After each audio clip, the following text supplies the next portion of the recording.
오늘 우리에게 주시는 생명의 말씀은 고린도전서 15장 1절에서 8절 말씀입니다. 할렐루야. 옆에 분과 인사하시겠습니다. 주님의 이름으로 사랑하며 축복합니다.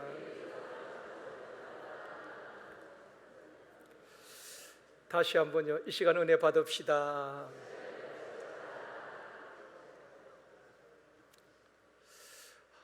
덴마크 실존주의 철학자인 키에르케고르는 인생에 대해서 이렇게 정의를 했습니다.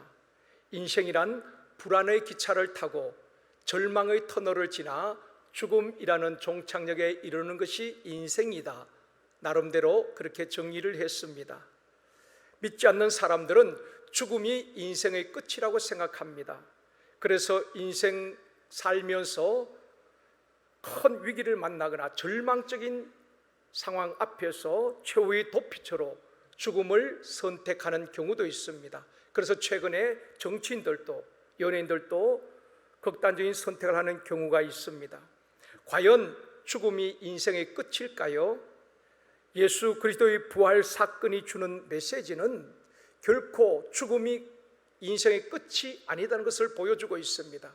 죽음이 인생의 종착역이 아니고 부활이 있고 영생이 있음을 우리에게 보여주고 있는 것입니다. 2025년 부활주일에 부활의 정인들이라는 제목으로 말씀을 드리려고 합니다. 제가 설교 준비하면서 인공지능 챗봇에 물어보았습니다. 인공지능은 어떻게 대답할 것인가, 부활에 대해서. 그래서 이렇게 제가 질문을 했습니다. 사람의 부활이 가능한가 질문을 했을 때에 챗봇이 이렇게 대답을 했습니다. 현재 과학기술로는 부활이 불가능합니다. 그러나 종교적 관점에서 신의 능력으로 인한 부활을 믿습니다. 이러한 부활은 현세의 육체와는 다른 형태로 우리의 몸이 부활한다고 묘사됩니다. 챗봇이 그렇게 답을 했습니다. 현대 과학으로는 부활을 믿을 수도 없고 불가능하지만 성경은 죽은 자의 부활에 대해서 선포하고 있습니다.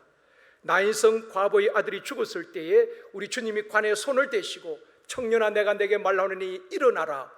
생명의 말씀이 선포되어질 때 죽었던 자가 일어나고 앉고 말했다고 말씀하고 있습니다.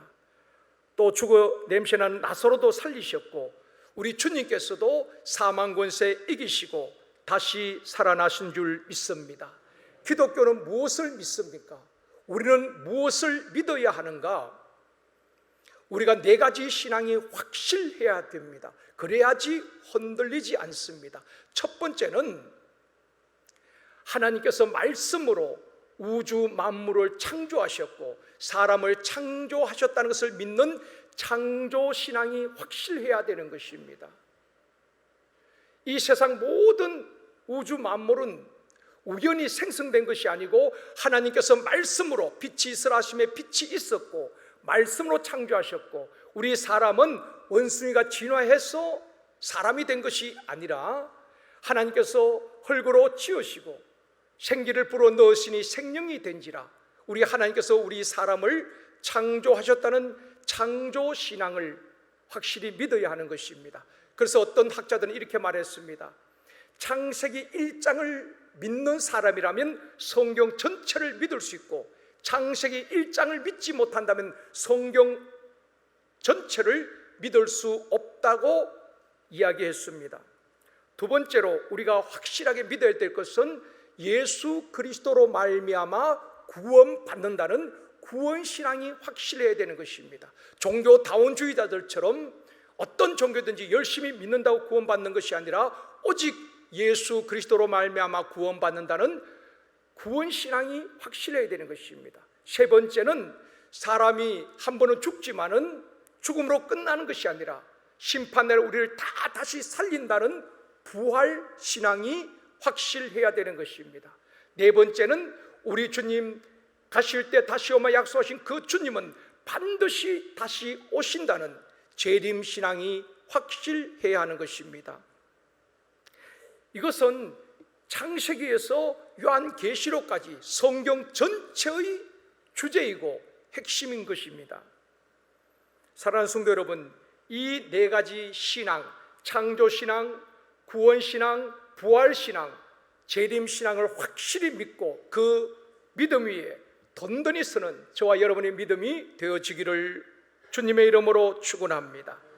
첫 번째로 성경대로 죽으신 예수님, 3절 말씀 우리 다 같이 읽겠습니다. 내가 받은 것을 먼저 너희에게 전하였노니 이는 성경대로 그리스도께서 우리 죄를 위하여 죽으시고. 예수님은 이리저리 도망다니다 피해 다니다 붙잡혀 죽으신 분이 아니란 것입니다. 구약의 이사야, 미가 많은 선지자를 통하여서 우리 주님이 어디서 탄생할 것이며 어떤 고난을 받을 것인지 선지자를 통해서 다 예언하셨습니다. 또 예수님께서도 제자들에게 십자가에 죽으시고 3일 만에 부활할 것을 여러 차례 말씀을 하셨습니다. 마태복음 16장 21절 말씀 같이 읽습니다. 이때로부터 예수 그리스도께서 자기가 예루살렘에 올라가 장로들과 대제사장들과 서기관들에게 많은 고난을 받고 죽임을 당하고 제3일에 살아나야 할 것을 제자들에게 비로소 나타내시니.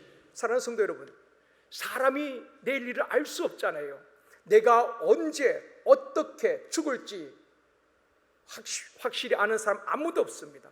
근데 우리 주님께서는 예루살렘에 올라가셔서 많은 고난을 받고 죽임을 당하고 죽음으로 끝나는 것이 아니라 제3일에 살아날 것이다, 제자들께 말씀하셨고 그 말씀대로 이루어졌다는 것입니다.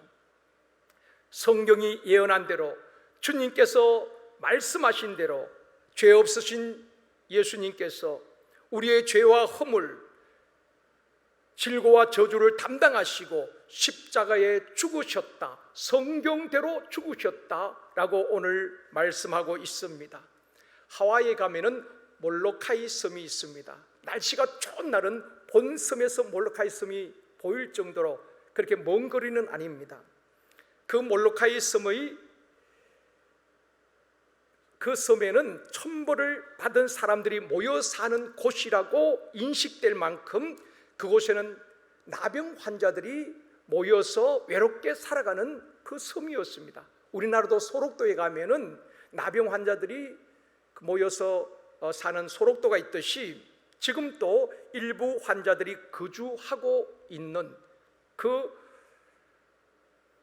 몰로카이 섬이 있는데, 이 몰로카이 섬의 성자로 불리는 사람이 우리가 잘 알고 있는 다미안 신부입니다. 원래 이 다미안 신부는 벨기에 사람이거든요. 신부가 되어서 정말 외롭고 고독하게 살아가는 이 몰로카이 사람들에게 복음을 전하기 위하여서 이 섬으로 가게 되는 것입니다. 33살의 멋진 다미안 신부가 그곳에는 나병 환자들에게 참 잘생겼고 젊고 건강한 이 다미안 신부가 이 몰로카이 섬에 있는 많은 나병 환자들에게 이렇게 복음을 전하는 것입니다. 하나님은 여러분들을 사랑하십니다. 하나님은 당신을 사랑하십니다. 이렇게 복음을 전하는데 그 사람들이 이렇게 말하는 것입니다. 하나님은 우리를 사랑한다고요? 하나님은 우리를 사랑하는데 이런 질병에 걸립니까? 당신은 건강하기 때문에 우리에게 그렇게 말할 수 있을지 모르지만은 당신이 우리의 아픔을 아시나요? 그러면서 냉담하게 반응하는 것입니다. 그러자 이 다미안 신부는 건강한 자신의 모습으로는 이분들에게 복음을 전할 수 없겠다 싶어 이렇게 기도합니다. 하나님, 저들에게 복음을 전하기 위해서 저들이 받는 고통을 나도 함께 받을 수 있다면 받겠습니다. 그렇게 기도하는 가운데에 어느 날 뜨거운 물이 자기 발등에 떨어졌는데 감각이 없는 것입니다. 이 다미안 신부도 나병에 걸린 것을 알게 되는 것입니다. 눈썹이 빠지고 손마디가 떨어져 나오고 얼굴이 흉측하게 되어졌습니다. 자신도 나병이 걸린 다음에 다시 그 나병 환자들에게 찾아가서 이번엔 이렇게 말합니다. 하나님께서는 우리 나병 환자들을 사랑하십니다. 내가 건강할 때는 하나님이 당신들을 사랑합니다라고 말했지만은 자신이 나병에 걸렸으니까 나를 포함한 우리 모든 나병 환자들을 우리 하나님은 차별하지 아니하시고, 사람들은 옮겨질까 봐 우리를 버리고 멀리하지만 하나님은 우리를 사랑하십니다. 그 이야기를 할 때에 이분들이 마음을 열어주고 복음을 받아들이고 예수 그리스도를 영접하고 나중에는 이 다미안 신부를 파더 다미안이라고 불렀습니다. 결국 이 다미안 신부는 15년간 이 몰로카이 섬에서 사역을 하다가 하나님의 부름을 받게 되는데, 놀라운 것은 기록에 의하면은 이 다미안 신부가 부름 받을 그때는 얼굴만큼은 원래의 모습대로 깨끗해졌다고 합니다. 사랑하는 성도 여러분, 우리 주님이 하나님의 본체시잖아요. 하나님이신 그분이 우리를 죄와 사망에서 구원하기 위해서 사람의 몸을 입고 이 땅에 오셔서 사람이 겪어야 될 조롱과 멸시와 또 채찍에 맞으시고 고난을 당하신 것입니다. 빌립보서 2장 8절에서 말씀합니다. 같이 읽겠습니다. 사람의 모양으로 나타나사 자기를 낮추시고 죽기까지 복종하셨으니 곧 십자가에 죽으심이라. 하나님께서 내가 너희들을 사랑해 말로만 하신 것이 아니라 직접 육신을 입고 이 땅에 오신 인카네이션 하신 것입니다. 그리고 내가 진짜 너희들을 사랑한다 그러면서 같이 고난을 당하시고 멸시를 당하시고 우리의 죄와 허물을 담당하시고 십자가에 돌아가셨다는 것입니다. 우리 주님은 이리저리 피해 다니시고 숨어 계시다가 붙잡혀서 정치범으로 십자가 처형을 당한 것이 아니란 것입니다. 어쩌면 우리 주님이 이 땅에 오실 때부터 죽기 위해서 오신 것입니다. 우리의 죄를 담당하시고 십자가에 죽기 위해서 이 땅에 오셨고 성경대로 죽으셨다라고 말씀을 하고 있습니다. 문제는 죽음으로 끝난 것이 아니라 우리 주님은 사망 권세 이기시고 죽음을 정복하시고 다시 살아나신 줄 믿습니다. 두 번째로 성경대로 다시 사신 예수님이십니다. 4절 말씀 같이 읽습니다. 장사 지낸 바 되셨다가 성경대로 사흘 만에 다시 살아났사. 이것이 기독교의 핵심인 것입니다. 십자가가 없는 기독교는 기독교가 아니지요. 부활을 믿지 않는 기독교는 기독교가 아닙니다. 우리 주님은 십자가에 죽으셨지만 3일 만에 성경대로 다시 살아나신 줄 믿습니다. 이탈리아 로마에 가면은 우르반이라는 대학이 있는데 그 대학 정문에 큰 간판이 글씨가 새겨져 있습니다. 그 글씨는 그리고 그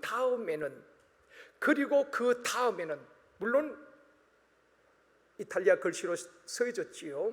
그런 글씨가 간판에 새겨져서 대학 정문에 붙여져 있는 것입니다. 여기에는 사연이 있습니다. 로마에 있던 한 젊은이가 법관이 되는 것이 꿈이었지만 가정 형편이 너무 어려워서 공부할 수가 없었습니다. 대학을 갈 수가 없었어요. 그런데 그 당시에 크리스찬으로서 자선 사업가인 필립 네리라는 노인이 있었습니다. 어려운 학생들을 학비도 되어주고 돌봐주던 필립 네리라는 그 노인이신데 그 이야기를 듣고 이 젊은 청년이 필립 네리 노인을 찾아가는 것입니다. 그리고 간청하는 것입니다. 나는 법관이 되고 싶은데 학비가 없고 집안이 가난해서 할 수가 없습니다. 저를 도와주시면은 은혜를 잊지 않겠습니다. 간청을 했습니다. 그때 네리 노인이 학비를 지원하겠다고 약속하면서 청년에게 질문을 하는 것입니다. 청년이 앞으로 하려는 계획이 무엇이요? 그때 청년이 대답합니다. 우선 법과 대학에 진학해서 열심히 공부하겠습니다. 그리고 그 다음에는 대학을 졸업하고 변호사가 되어서 가난한 사람들, 억울한 사람이 없도록 잘 변호하겠습니다. 그리고 그 다음에는 돈도 벌고 결혼도 하겠지요. 그리고 그 다음에는 아이도 낳겠고 행복하게 살겠지요. 그리고 그 다음에는 나이가 들면은 병들고 늙고 쇠하여지겠지요. 그리고 그 다음에는 죽겠지요. 그리고 그 다음에는 청년이 대답을 하지 못합니다. 죽음이 끝이라고 생각하는 청년은 그 다음을 대답할 수가 없었습니다. 그때 필립 네리 노인이 말합니다. 죽음 그 다음에는 심판이 있고 그 다음에는 천국과 지옥이 있다네. 자신의 신앙을 이야기해 줍니다. 청년은 네리 노인과의 만남 그 이후에 자기 인생의 문제와 죽음에 대해서 진지하게 생각하게 되는 것입니다.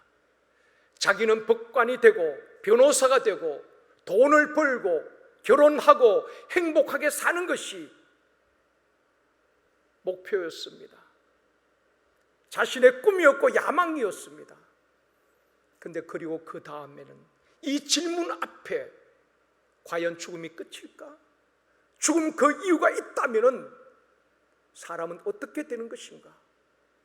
가치 있는 인생이 어떤 것일까? 인생에 대해서 깊이 생각하게 되어지는 것입니다.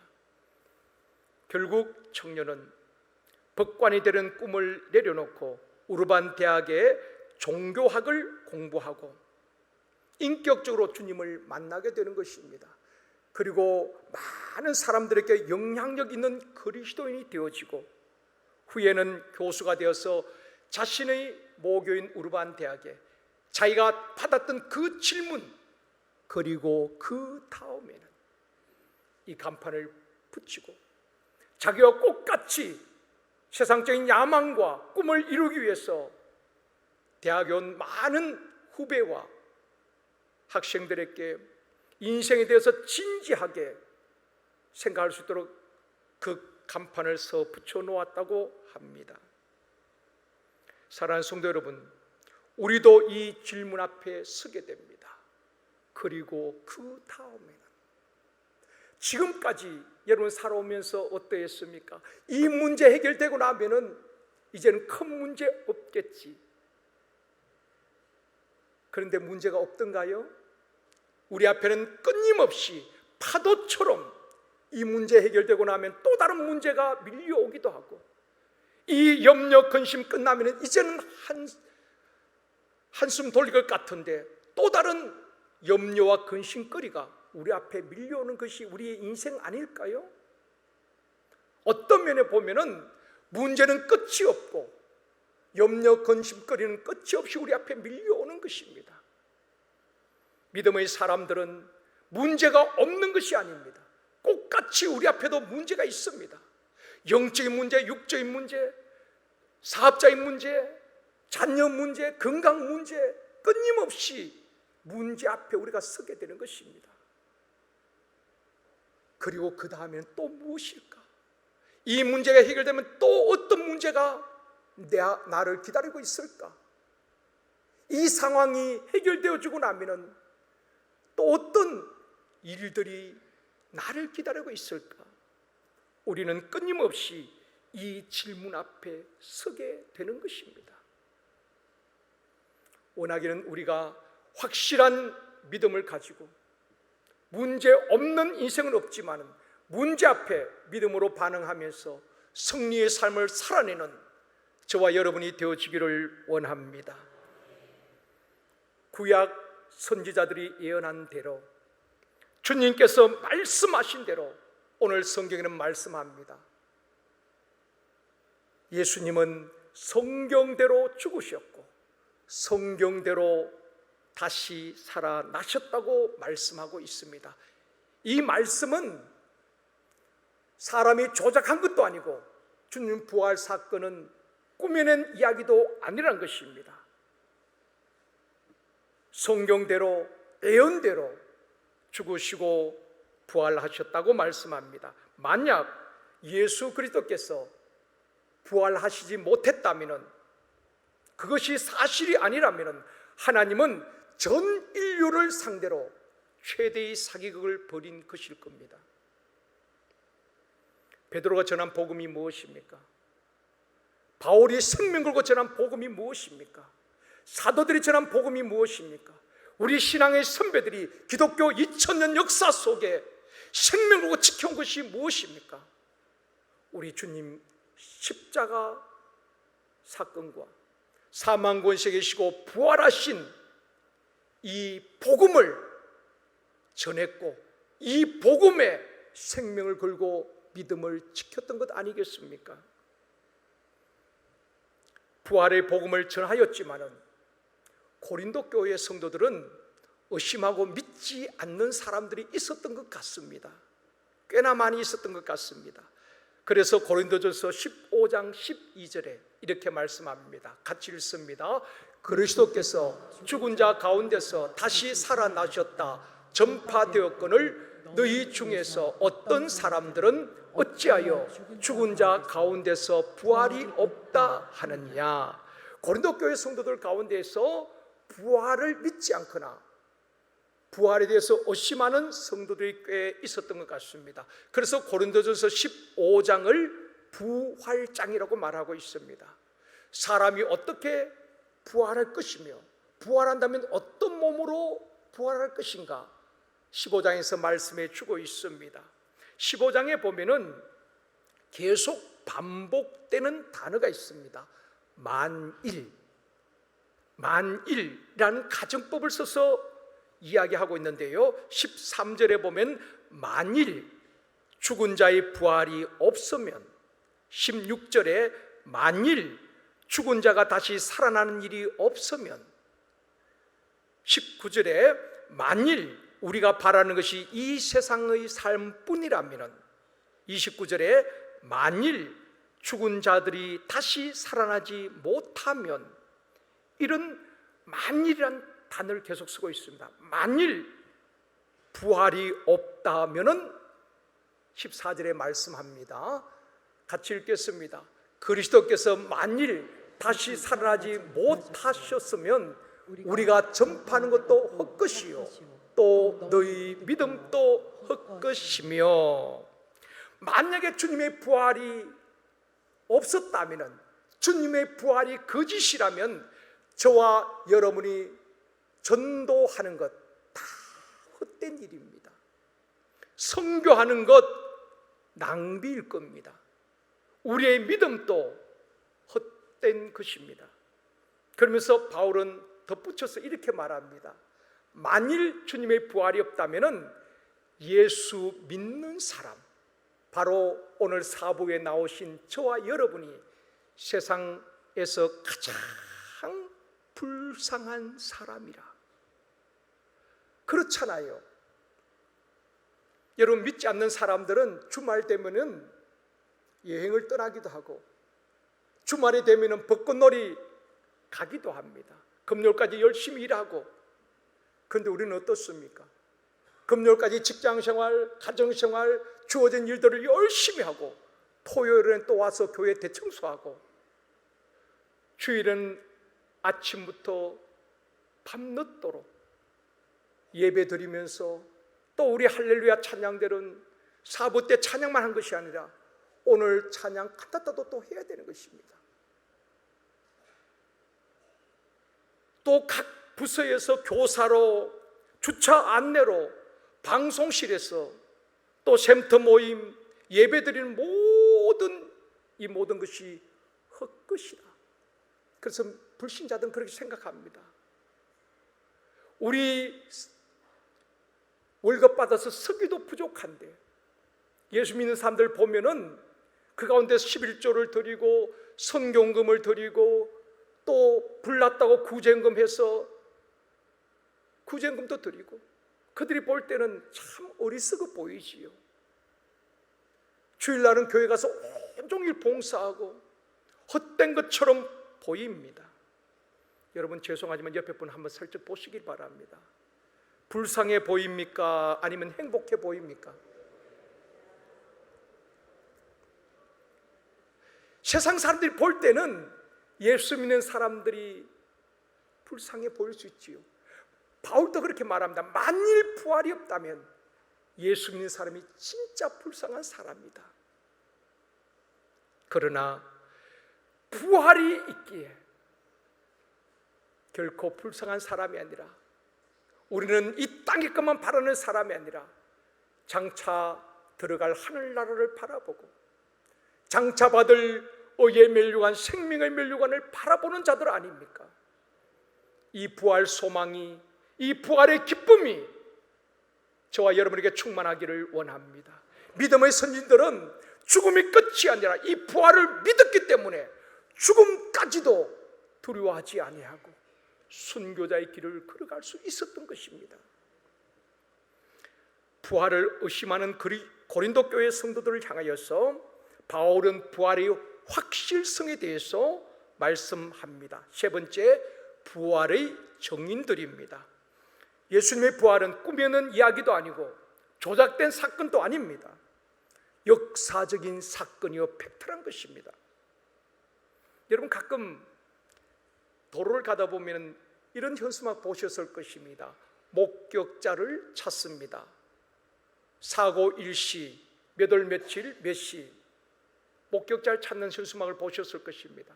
교통사고의 목격자의 정언이 굉장히 중요한 역할을 하는 것입니다. 법정에서는 정인의 말에 의하여서 무죄가 될 수도 있고 유죄가 될 수가 있는 것입니다. 정인이 중요하지요. 우리 주님은 엄밀하게 부활하시고 엄밀하게 성천하시고 부활했다고 소문을 퍼뜨린 것이 아니라 부활하신 이후에 40일 동안 이 땅에 계시면서 제자들을 찾아가셨고 수많은 사람들에게 친히 부활의 증거를 보여주신 것입니다. 창자국, 못자국을 보여주셨고 친히 만나주셨고 심지어 제자들이 간 그 디베랴 바다까지 찾아오셨던 부활의 주님 친히 부활을 증언해 주셨습니다. 부활의 첫 목격자가 누구입니까? 안식 후 첫날 주님의 무덤을 찾아갔던 막달라 마리아와 여인들이 제일 먼저 부활의 주님을 만나게 됩니다. 그리고 오늘 본문 5절에 말씀합니다. 같이 읽겠습니다. 게바에게 보이시고 후에 12 제자에게와 베드로에게 보이시고 12 제자들에게 다 주님이, 부활하신 주님이 보여주셨습니다. 의심 많은 도마에게는 도마야 와서 내 손자국을 보고 못자국을 보고 창자국을 보아라. 그때 도마가 고백하지요. 나의 주님이시며 나의 하나님이십니다. 6절에도 말씀합니다. 같이요. 그 위에 500여 형제에게 일시에 보이셨나니 그 중에 지금까지 대다수는 살아있고 어떤 사람은 잠들었으며, 한 순간에 500여 명의 형제들에게 일시에 보여주셨습니다. 그리고 8절에도 말씀합니다.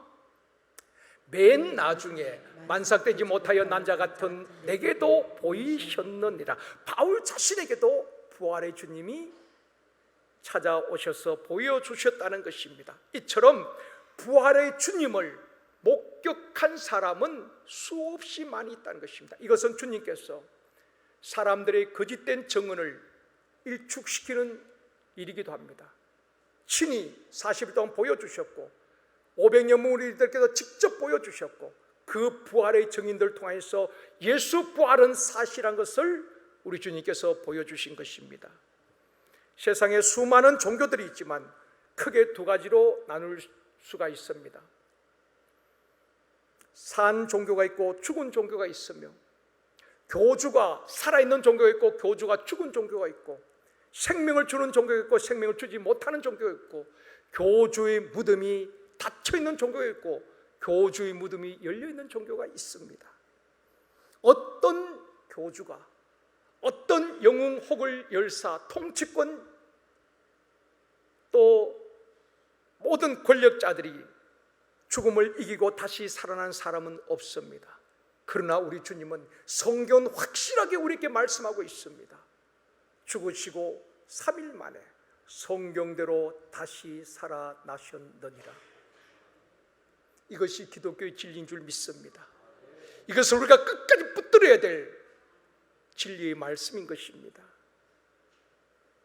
부활을 의심하고 믿음이 흔들리는 고린도 교회 성도들을 향하여서 바울은 이 부활장 마지막 절에서 힘주어 말하고 있습니다.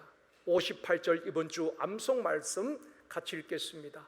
그러므로 내 사랑하는 형제들아 견실하며 흔들리지 말고 항상 주의 일에 더욱 힘쓰는 자들이 되라. 이는 너희 수고가 주 안에서 헛되지 않은 줄 알미라. 마지막으로 바울이 고린도 교회 성도들이요, 사랑하는 형제들이요, 견실하며 부활이 없단 말하는 사람들의 말에 흔들리지 말고 주의 일에 더욱 힘쓰는 자들이 되십시오. 왜냐하면 너희의 수고와 헌신이 주 안에서 헛되지 않은 줄 압니다. 저와 여러분 몸 바쳐 헌신하고 시간 들여 수고하고 물질 들여 하나님을 섬기는 모든 일이 결코 헛되지 않을 줄 믿습니다. 2월 달에 마지막 주간에 방글라데시 선교를 갔습니다. 힌두 교인들에게 우리가 복음을 전했습니다. 저는 참된 선교는 그저 그들이 가난하니까 빵을 주는 것으로 그친다면 그것은 진정한 선교가 아니라고 생각합니다. 진짜 선교는 복음을 듣지 못하는 그들에게 복음을 전하고 교회가 없는 곳에 교회를 세우는 것이 진정한 선교라고 저는 확신하고 있습니다. 그러기에 우리 선교 갈 때마다 그냥 빵만 전달하는 것이 아니라 복음이 늘 그것이 핵심이라고 저는 생각합니다. 듣든지 아니 듣든지 우리가 복음을 전할 때 믿고 안 믿고는 하나님이 결정하실 것입니다. 그래서 이번에도 우리가 힌두인들이 사는 곳에 가서 그저 복음 그들을 전했습니다. 치과 선교를 하면서 또 풍선 아트를 통하여서 예수 믿으라고. 그리고 제가 설교할 때는 똑같은 설교입니다. 예수님은 우리 인생의 모든 문제를 위해 담당하시고 십자가에 죽으셨고 그 예수님은 다시 부활하신 분입니다. 그 예수님을 믿으면 우리의 죄 문제, 인생의 문제들이 해결되어집니다. 그냥 성경이 말하는 복음이지요. 그런데 그 힌두 교인들 가운데 세 자매가 우리가 끝난 다음에 와서 지난번에 말씀드린 것처럼 예수 믿고 싶다고, 우리의 말로 설득한 것이 아니라 성령께서 감동을 주신 것이지요. 그리고 기도해 달라고. 그래서 우리 팀들이 기도해 주고 예수님을 영접하고. 그래서 그냥 한 번 왔다 끝나면 안 되잖아요. 그래서 제가 우리 파트너인 이산 비사스 목사님께 계속 메일을 보냈습니다. 그들을 잘 정착하도록 해달라. 그래서 엊그저께 제게 사진과 함께 메일이 왔어요. 바로 남자분이 우리가 지원하고 있는 이산 비사스 방글라데시 현지인입니다. 그 선교사님이 우리가 지난번에 복음을 전하고 예수 믿겠다고 했던 힌두 세 분 자매가 지금까지 교회를 잘 나오고 잘 정착하고 있다는 것입니다. 그들에게 말씀도 잘 가르치고 있다고 그렇게 어제 메일을 보내왔어요. 여러분, 선교는 선교팀만 가는 것이 아니라 여러분 다 같이 함께 하셨잖아요. 기도로 함께 하시고 또 물질로 함께 하셨던 우리의 선교가 결코 헛되지 않은 줄 믿습니다. 이 세 자매는 또 자녀들, 남편, 가족들 하면은 한 20명이 될 겁니다. 한 영혼이 얼마나 귀한데요. 천하보다 귀한 그 영혼.